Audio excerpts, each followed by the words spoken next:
இதுக்கு மேல நம்ம சும்மா இருந்தா வேலைக்கே ஆகாது அப்படின்னு சொல்லி நினைக்கிறாங்க. மீனா மயில ஆட்டோ பிடிச்சு ஏத்தி விட்டுட்டு, "சரி நான் போய்க்கிறேங்க, நீங்க கிளம்புங்கன்னு" சொல்லிடுறாங்க. மயிலும் கிளம்பிடுறாங்க. அடுத்தா வந்துட்டு இங்க ராஜிக்கு கால் பண்றாங்க. ராஜி கால் பண்ணிட்டு, "எங்கடி இருக்க?" அப்படின்னு சொல்லி கேட்குறாங்க. "அக்கா இப்பதான் சென்ட்ரல்லேருந்து கிளம்புறேன். கதிர் வந்திருக்கான் கூட்டிட்டு போறக்கு" அப்படின்னு சொல்றாங்க. அப்படியே வந்து நம்ம வீட்டு பக்கத்துல ஒரு கோயில் இருக்கு இல்லையா? அந்த கோயிலுக்கு 2 பேரும் வருவீங்களா? அப்படின்னு சொல்றாங்க. "ஏக்கா என்னாச்சு?" "நீங்க வாங்க முக்கியமான விஷயம்" அப்படின்னு சொல்றாங்க. "சரி ஓகேக்கா" அப்படின்னு சொல்லிட்டு ஃபோன வச்சுடுறாங்க. ராஜி கிட்ட கதிர் கேட்குறாங்க, "என்ன முக்கியமான விஷயமா இருக்குன்னு?" "நானும் உன்னோட தானே இருந்தேன். நீங்க நேர்ல வாங்க பேசிக்கலாம் தானே சொல்லியிருக்காங்க அக்கா. அங்க போனா தானே தெரியும்" அப்படின்னு சொல்றாங்க. சரி ஓகே அப்படின்னு சொல்லிட்டு 2 பேரும் கிளம்பி இங்க வராங்க. வந்ததுக்கப்புறம் வந்துட்டு கரெக்ட்டா மீனா வெளியில நின்னுட்டுருக்காங்க. "ஏய் என்ன வந்துட்டீங்களா? வாங்க வாங்க" அப்படின்னு சொல்றாங்க. "ஏக்கா என்னாச்சு? ஃபோன்லயே சொல்லியிருக்கலாமேக்கா" அப்படின்னு சொல்றாங்க. "ஃபோன்ல சொல்ல வேண்டிய விஷயத்த ஃபோன்ல தான் சொல்ல முடியும். நேர்ல காமிக்க விஷயத்த நேர்ல தானே காமிச்சாகணும்" அப்படின்னு சொல்றாங்க. "என்ன சொல்றீங்க?" அப்படின்னு சொல்லிட்டு இங்க கதிரும் கேட்குறாங்க. "உள்ள வாங்க. ஒரு முக்கியமான விஷயம் ஒண்ணு போயிட்டு இருக்குது" அப்படின்னு சொல்லிட்டு உள்ள கோயிலுக்குள்ள கூட்டு போறாங்க. கோயிலுக்குள்ள என்ன முக்கியமான விஷயம் இருக்க போகுது அப்படின்னு சொல்லிட்டு ராஜுவும் கதிரும் வந்துட்டு உள்ள வராங்க.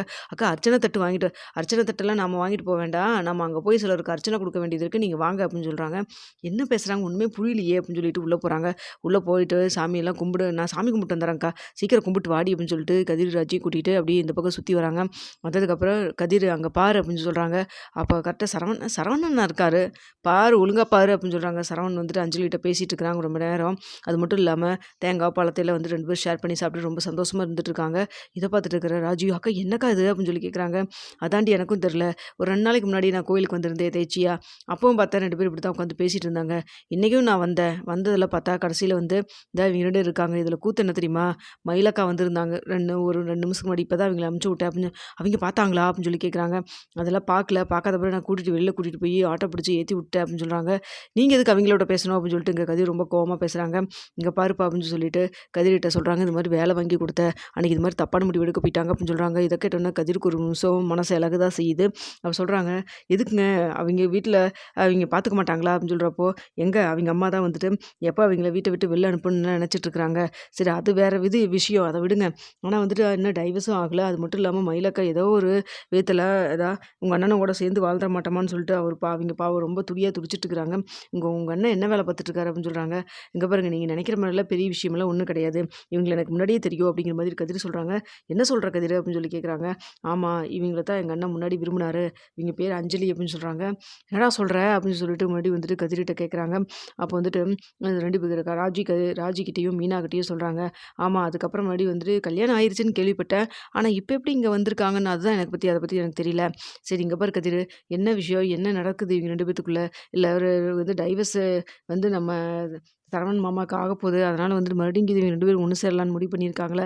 என்ன ஏதுங்கிறத நீ கேட்டு சொல்றியா?" அப்படின்னு சொல்றாங்க. "நான் எப்படிங்க நீ கேட்க முடியும்? அப்ப நீ கேட்காம வேற யாரடா கேட்க முடியும்?" அப்படின்னு சொல்லி உடனே வந்து இங்க ராஜியும் சொல்றாங்க. "2 பேரும் சேர்ந்து மிரட்டாதீங்க. நான் முடிஞ்ச அளவுக்கு பேசி உண்மைய வர வைக்கிறேன் நானு" அப்படின்னு சொல்லிட்டு இருக்கிறாங்க. "சரி ஓகே நம்ம கிளம்பலாம் வாங்க. நம்ம 4 பேத்தையும் நம்ம 3 பேத்தையும் இவங்க சரவணன் மாமா பார்த்தாருன்னா பிரச்சனை ஆயிரும். தேவையில்லாம சங்கடம் தானே. நம்ம கிளம்பலாம்" அப்படின்னு சொல்லிட்டு கிளம்பிடுறாங்க. அப்ப கரெக்ட்டா வந்து செந்திலு கால் பண்றாங்க. "என்ன மீனா 1 மணி நேரத்துல வரேன்னு சொன்ன? ஃபோன் பண்ணி 2 மணி நேரத்துக்கிட்ட ஆயிருச்சு. இன்னுமா வர நீ?" அப்படின்னு சொல்றாங்க. "இதோ தாங்க ஆட்டோ பிடிச்சு வந்துர்றேன். அதுக்குள்ள அங்க கதிர் ராஜுவையும் பார்த்தா பேசிட்டு இருந்தேன்" அப்படின்னு சொல்றாங்க. "அவிங்கள எப்படி நீ அங்க பார்த்த? என்ன ஆஃபீஸ்க்கு வந்தாங்களா?" அப்படின்னு சொல்லி கேட்குறாங்க. "இல்லங்க அப்படியே கோயிலுக்கு போயிட்டு வரலான்ட்டு நான் கோயிலுக்கு வந்தேன். அப்படியே இங்க வந்து பார்த்தேன்."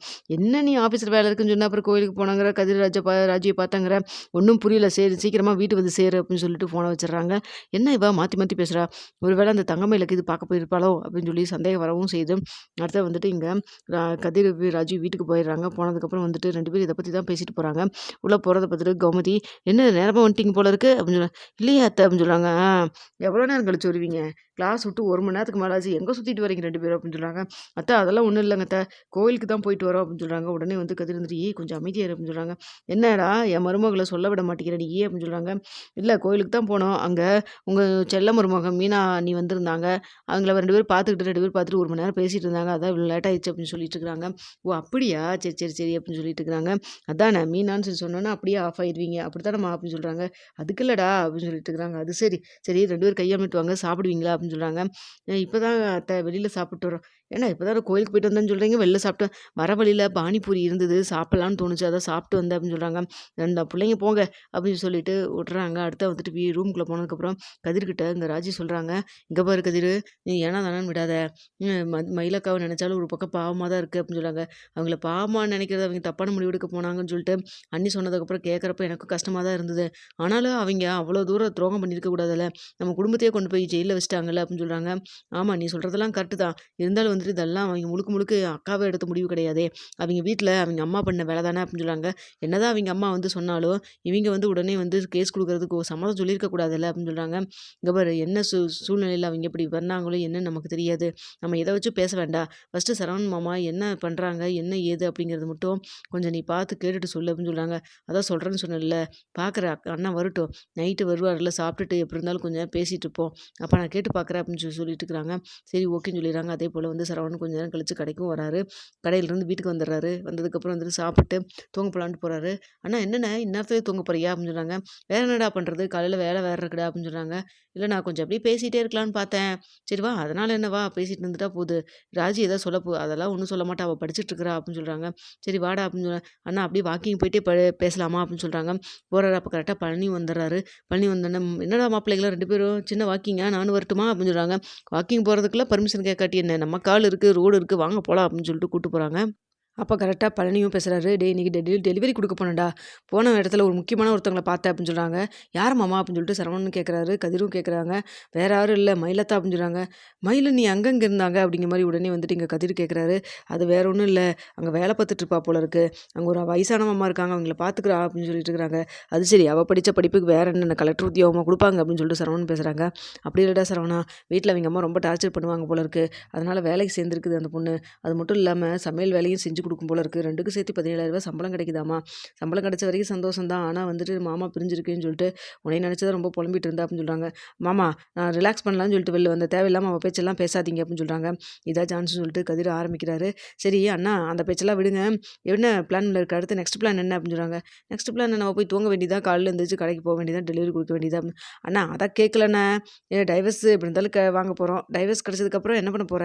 அப்படின்னு சொல்லி என்ன பண்ண போற? ஒண்ணும் பண்ண போறதில்லடா அப்படின்னு சொல்ல. இல்ல அடுத்தது ஏதாவது கல்யாணம் அது மாரி ஏதாவது ஐடியா? அதெல்லாம் ஒண்ணும் இல்லடா. நீ வேற ஏற்கனவே ஒரு கல்யாணம் பண்ணது பத்தாதா?